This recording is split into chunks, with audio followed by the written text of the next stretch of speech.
అంబేద్కర్ కోనసీమ జిల్లా రాజోలు మండలం తాటిపాకలో ఆన్లైన్ మోసం వెలుగు చూసింది. స్థానిక గణేష్ ట్రేడర్స్ షాపులో హార్డ్వేర్ సామానులు కొనేందుకు వచ్చిన అపరిచితుడు 3,000 రూపాయల సామాన్లు కొని వేరే ఫోన్ నెంబర్ నుంచి అమౌంట్ వస్తుందని చెప్పాడు. ఆలస్యం అవుతుండటంతో ముందుగా షాపు యజమాని ఫోన్ నుంచి ఫాస్ట్ ఫుడ్ అనేటువంటి పేరున గల నెంబర్కు ₹1 పంపమని రిక్వెస్ట్ చేశాడు.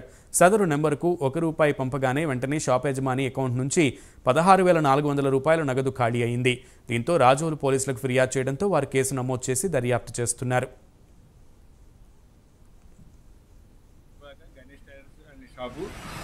ఉదయం 8వ తారీఖు ఉదయం 10 గంటలకి షాప్ దగ్గర అపరిచితమైన వ్యక్తి వచ్చి సామాన్లు అడిగినాడు.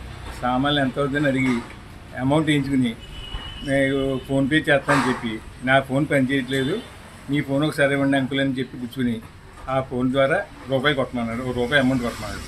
నేను ఆ అమౌంట్ ₹1 కొట్టాను. ₹1 కొట్టేటప్పటికి కాసేపు ₹1 కొట్టాక నా ఫోన్ ఇలా ఉండి చూస్తానని చెప్పి చూశాడు. చూసాక కాసేపు కూర్చుని ఏమంటే అమౌంట్ రావట్లేదు, నేను ఏటీఎంకి వెళ్ళి అమౌంట్ పట్టుకొస్తానని చెప్పి అన్నాడు. అతను ఎంతసేపుకి రావట్లేదని అనుమానంతో నేను ఫోన్ చెక్ చేసుకుంటే దాంట్లో మొత్తం అమౌంట్ అంతా నిల్ బ్యాలెన్స్